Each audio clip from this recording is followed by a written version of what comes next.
Senhoritas e cavalheiros, espero que todos estejam bem, guardados em casa, respeitando o isolamento e distanciamento social e usando máscara sempre que precisar sair de casa.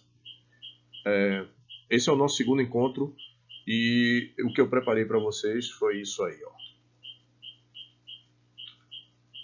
Uma coleção de imagens bem bonitas sobre o universo, porque o nosso assunto vai ser esse: astronomia, universo e os principais movimentos da Terra. Então, bora nessa! Já que nós vamos estudar o universo, senhores, senhoritas, a gente precisa primeiro saber o que é isso.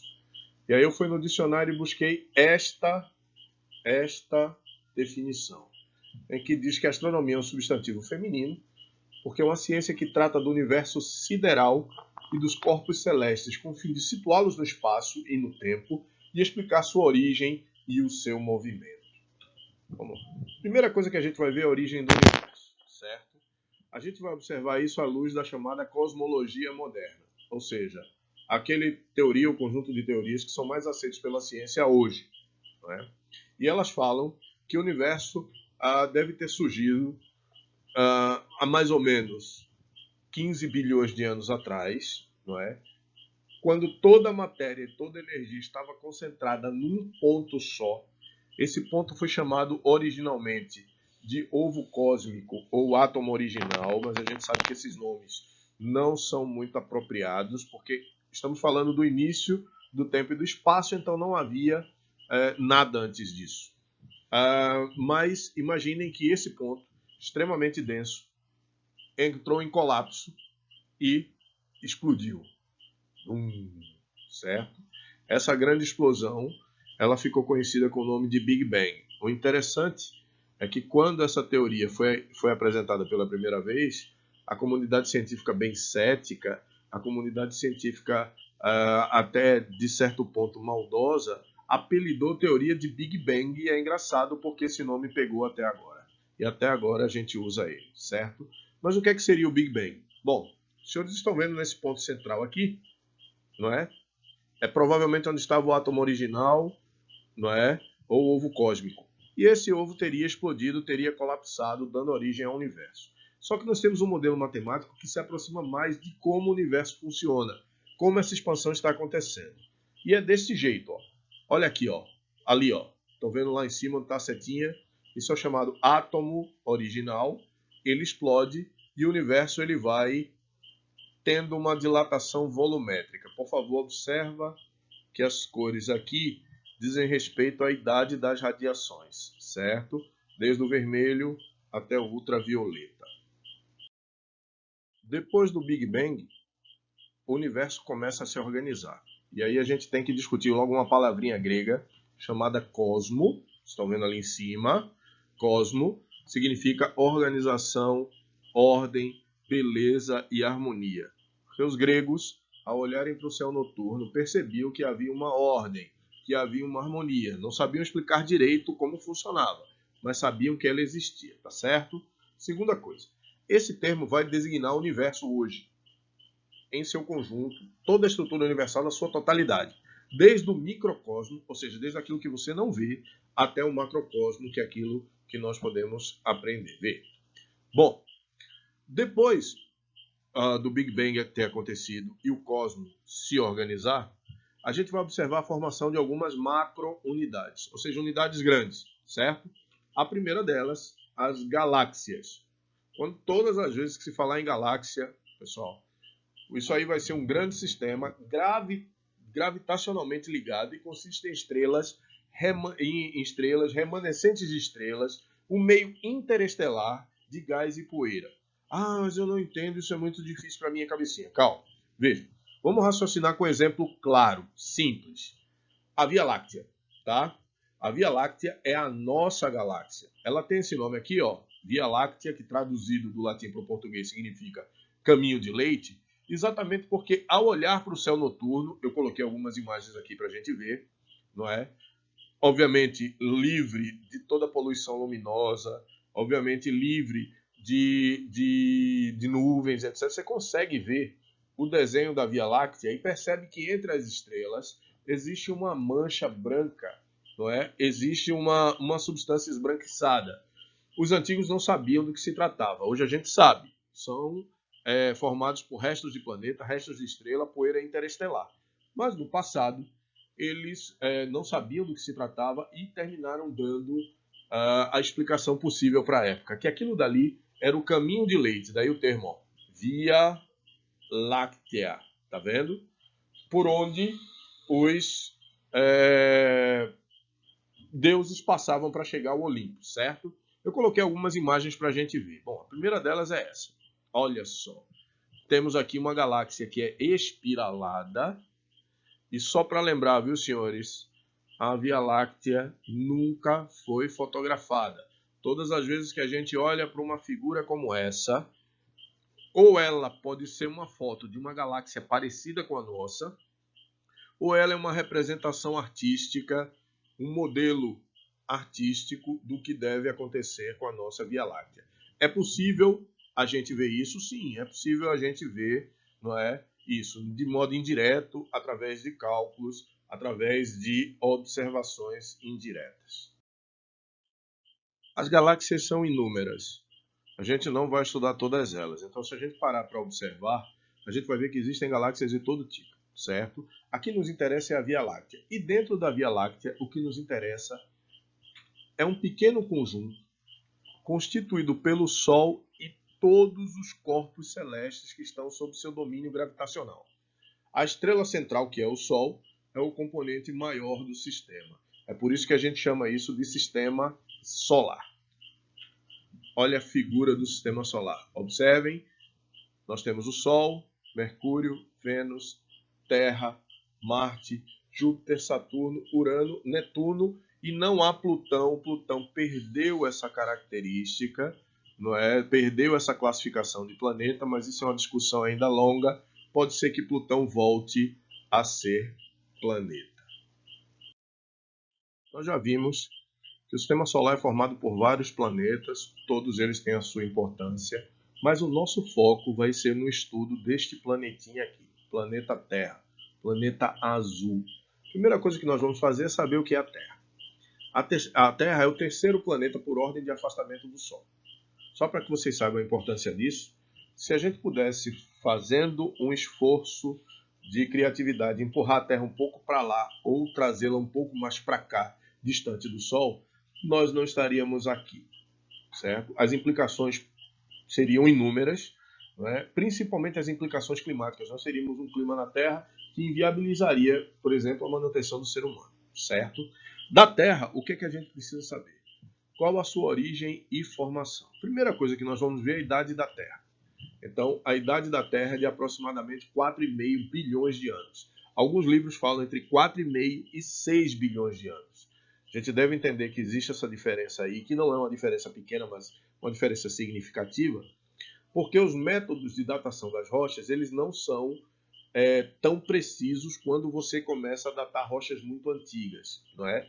E nesse caso específico, a gente tem um exemplo de rocha, uma rocha mais antiga encontrada na Terra fica na África do Sul, não é? Existe uma formação chamada Sandy River, né, que seria Rio de Areia. Nessa formação aparece uma rocha que é um gneiss com 4 bilhões de anos. 4 bilhões de anos, certo? Só que você precisa lembrar que o tal gneiss nada mais é do que uma rocha metamórfica. Se ela é uma rocha metamórfica, ela veio de uma rocha pré-existente. Então havia uma rocha mais antiga que ela, e era provavelmente um granito, certo? A segunda coisa que a gente precisa saber é como a Terra se formou. É muito simples. Vocês imaginem, né, que o modelo mais aceito hoje em dia fala que havia um protoplaneta, uma prototerra, certo? Um planeta primitivo. Pessoal, isso não é chute, isso não é adivinhação, não. A gente tem condição de saber isso observando a formação de outros planetas, né? E aí o que é que acontece? Vocês imaginem que no início a Terra era mais ou menos assim, uma bola incandescente, não é? Essa bola de gases, melhor dizendo, chegavam fragmentos que vinham de outras partes do universo, restos de planeta, restos de estrela, que se colidiam, chocavam e contribuíam para a formação do novo planeta. Então a Terra ela foi sendo formada pela adição de partículas. O nome dessa teoria é chamada de teoria da acreção. Isso teria sido mais ou menos assim. Olha só, temos aqui a Lua vista da Terra, e nessa época a Lua estava muito mais próxima da Terra do que está hoje, e a gente vê chegando ao nosso planetinha, dá uma olhada lá em cima, ó, um monte de corpos celestes, certo? A certa altura do nosso planeta, 4,5 bilhões de anos, duas coisas aconteceram. Essa atividade parece ter diminuído, mas não acabou, viu? Ainda recebemos o impacto de vários desses corpos celestes. E a segunda coisa é que o planeta gerou ao redor de si uma gravidade suficiente para reter a atmosfera.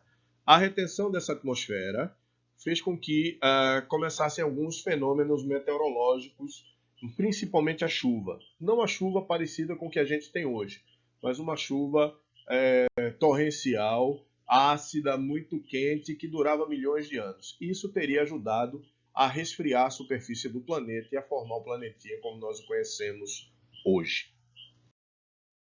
Já sabemos o que é a Terra, pessoal, como ela se comporta no universo. E agora a gente vai ter que estudar esses movimentos, certo?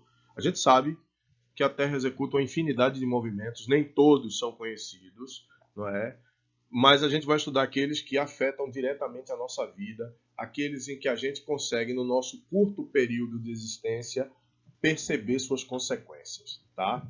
O primeiro dos movimentos é o chamado movimento de rotação. Nesse movimento, a Terra vai dar um giro ao redor do próprio eixo, de oeste para leste, levando aproximadamente para isso 23 horas, 56 minutos e 4 segundos. Este é o movimento. Observem, a Terra está girando em cima de um eixo ou sobre um eixo inclinado. Esse eixo inclinado vai fazer com que a gente tenha parte da esfera iluminada e parte da esfera, não é, no escuro, certo? E isso aí vai criar algumas consequências que a gente vai ter. Vamos lá. Quais são essas consequências? Primeira delas, dias e noites. Então só há dia e noite porque a Terra gira, não é? E ao girar, ela vai expondo partes diferentes da esfera à luz do Sol. Movimento aparente do Sol. Então quando você olha para o Sol, não é o Sol que se move, mas a Terra que está se movendo, dando essa impressão. O desvio na trajetória de objetos em queda livre. Então vocês imaginem que se eu tivesse um observador fora da Terra, e esse observador ele iria ver um objeto largado em queda livre e sofrer uma trajetória no sentido do movimento de rotação terrestre. A própria forma da Terra. E aí, por favor, cuidado, que sempre tem aquela discussão do que é geóide, etc. Mas vocês imaginem que o modelo mais fácil de entender é que a Terra é uma esfera que, ao girar, ela vai sofrendo o achatamento dos polos e um abaulamento para compensação desse achatamento na linha do Equador. Além disso, a diferença no nível dos oceanos. Eu tenho o Oceano Atlântico, que ele é mais alto do que o Oceano Pacífico, certo? Além disso, a gente tem o fuso horário. O fuso horário nada mais é, pessoal, do que aquela diferença de horas que existe na superfície terrestre. Isso acontece porque o Sol não pode iluminar a superfície terrestre toda de uma só vez, o que significa dizer, não é, que ele consegue iluminar plenamente uma faixa de 15 graus, mas com o giro da Terra essa faixa vai mudando de lugar. Isso é que dá a sucessão das horas que a gente chama de fuso horário. Bom, segundo movimento que a gente vai ver, o chamado movimento de translação. Olha só, olha lá em cima. Prefixo trans significa mudança. Então, se no primeiro caso, o primeiro movimento, que era o de rotação, a Terra não saía do lugar, girava em torno do próprio eixo, aqui não. Ela vai dar uma volta completa ao redor do Sol no sentido anti-horário. E para fazer isso, ela vai levar mais ou menos 365 dias e 6 horas. Ou seja, 365 dias, não é? E mais ou menos um quarto. Veja, não dá para a gente desprezar essas horinhas, não, viu? Excedentes, porque ao passar dos anos ela vai se somando, não é? E ao cabo de 4 anos a gente vai ter um fenômeno chamado de ano bissexto. Mas vamos ver isso. Ó, o movimento é esse, pessoal.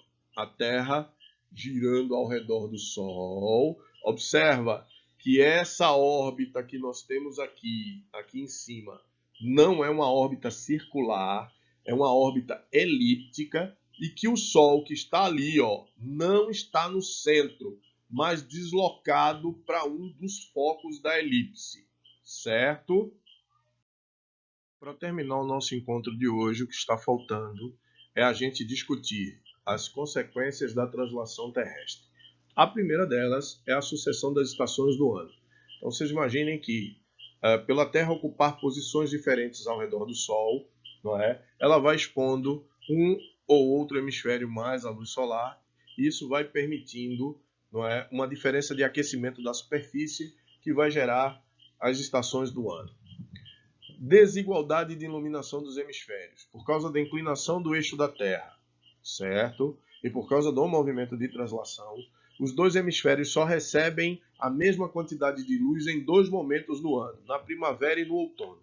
O resto do tempo existe uma desigualdade de iluminação. Aos solstícios e equinócios. Pessoal, isso aí era assunto para uma aula inteira. Mas vocês imaginem que solstício é quando você tem dias longos e noites curtas no verão. E no equinócio você tem dias e noites com a mesma duração. Desigualdade na duração dos dias e noites, é isso. Então, quando a gente vê no solstício, o hemisfério que está no verão, o dia fica cada vez mais longo, a ponto de, quanto mais distante do Equador, não ter nem noite, não é? Ao passo que no outro hemisfério, onde está sendo menos iluminado, a gente vai ter uma quantidade, uma noite muito maior do que o dia. Por último, o ano bissexto. Ano bissexto, eu já disse aos senhores, é aquele ano a mais, este ano foi ano bissexto, né, em que nós tivemos a presença do dia 29 de fevereiro, certo? Produzido pela soma daquelas horas excedentes do movimento de translação, tá?